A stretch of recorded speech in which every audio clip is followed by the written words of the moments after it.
What happened to the Canadian dream for thousands of Filipinos in 2025?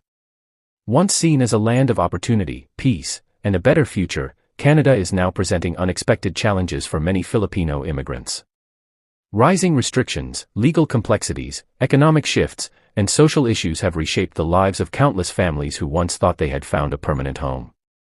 In this video, we dive deep into the 10 powerful reasons why Filipinos are struggling to stay in Canada in 2025. These aren't just headlines, these are real stories of hardship, change, and the desperate fight to hold on to a dream that now feels out of reach. Watch till the end as we uncover the harsh truths many won't talk about, and don't forget to subscribe for more bold insights from around the world. Tighter immigration policies under new government leadership. The immigration environment in Canada has shifted dramatically due to changes in political leadership and growing national concerns over job security and housing. The new government in 2025 has implemented much stricter pathways for permanent residency and citizenship, making it difficult for temporary workers and new immigrants to remain in the country. Filipinos, who have long relied on Canada's programs for caregivers, healthcare workers, and skilled laborers, now face a maze of legal requirements and shifting quotas. Many find their applications delayed, denied, or sent back for revision under technical pretexts. These changes have created widespread uncertainty, with families left hanging in limbo, unable to plan for their futures. The dream of settling permanently is now entangled in legal red tape, with no guarantees. Caregiver pathway closures and job cuts.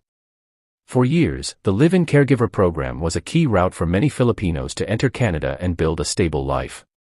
But in 2025, this pathway has been drastically reduced, with many positions either closed or replaced by local hires and automation.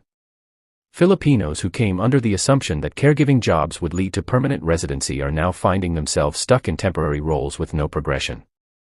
Even worse, some have had their work permits expire, leading to loss of income and threats of deportation.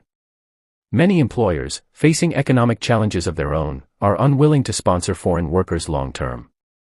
This has left thousands of Filipinos scrambling for options, sometimes resorting to underground or unregulated jobs just to survive. Housing crisis and affordability nightmares. Canada's housing market is collapsing under the weight of unaffordability. Major cities like Toronto, Vancouver, and Calgary are no longer viable for low-income and even middle-income earners. Filipino families, many of whom live in shared accommodations or send remittances back home, are finding it impossible to keep up with skyrocketing rents and utility bills. In 2025, many are being forced to move to remote or less desirable locations, far from work and community. The dream of owning a home has evaporated for most, and even stable rentals come with long waiting lists and fierce competition. As financial pressures mount, some Filipinos are leaving Canada voluntarily, realizing that the cost of living is no longer worth the struggle. Backlog of immigration cases and delayed processing. A massive backlog in immigration applications has paralyzed the system in 2025. With more people applying than ever, and fewer officers to handle the load, delays are now measured in years instead of months.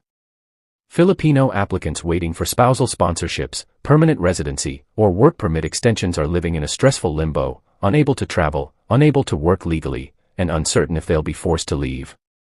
This bureaucratic nightmare affects not only individuals but entire families. Some have been separated from children and spouses, unable to reunite due to slow and unresponsive processing systems. The emotional and mental toll of this delay is immeasurable, causing anxiety and despair among even the most hopeful. Rising anti-immigrant sentiment and political pressure. There's an undeniable shift in the tone of Canadian politics in 2025. As the country grapples with housing, jobs, and inflation, immigrants are increasingly being scapegoated in public discourse. Media narratives and political campaigns subtly, sometimes openly, blame newcomers for the nation's troubles. Filipinos, despite their long-standing contributions, are caught in this wave of resentment. Public hostility, online hate, and political rhetoric have made the atmosphere toxic. While not always direct, the message is clear: foreigners are no longer as welcome as they once were.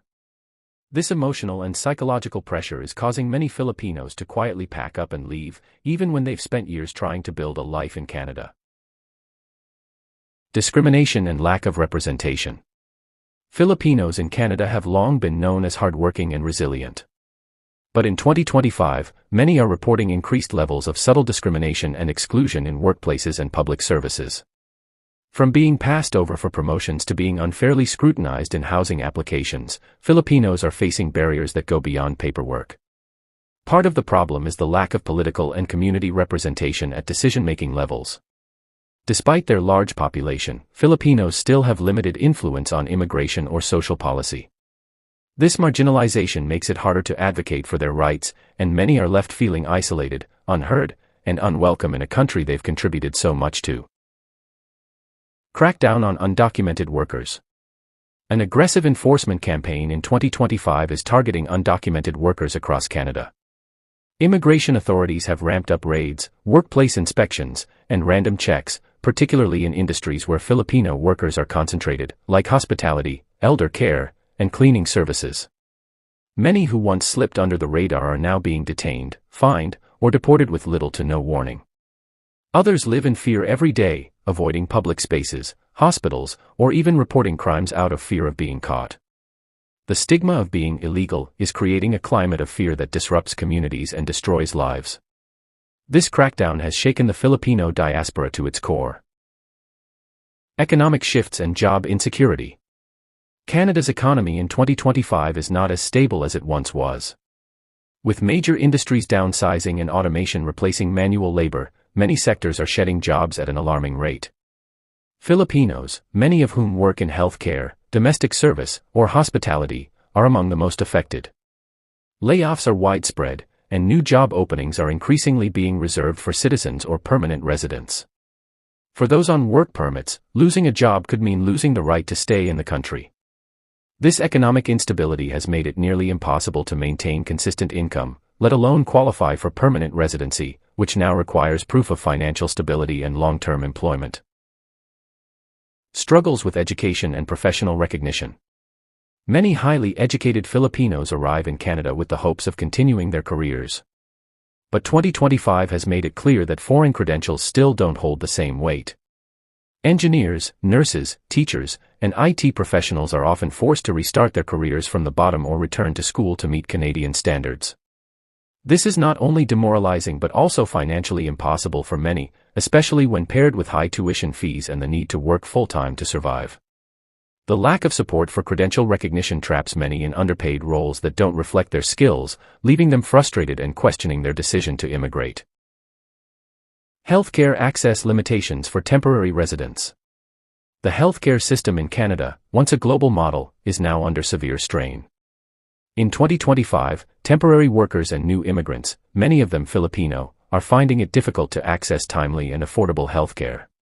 Wait times for medical services have reached new highs, and temporary residents often lack comprehensive coverage, forcing them to pay out of pocket for essential treatments. Many avoid seeking medical help altogether due to cost concerns. The emotional toll of not being able to care for one's health, or the health of a child or parent, adds another layer of hardship. It's yet another factor pushing Filipinos to reconsider whether staying in Canada is worth the sacrifice. So, what does it really mean when a nation once known for openness begins to close its doors, slowly, quietly, but unmistakably? For Filipinos in Canada, 2025 is a year of reckoning. Behind the smiles and work ethic lies a community that is exhausted, uncertain, and pushed to the edge. This video isn't just about statistics or headlines, it's about people, families, and futures hanging in the balance.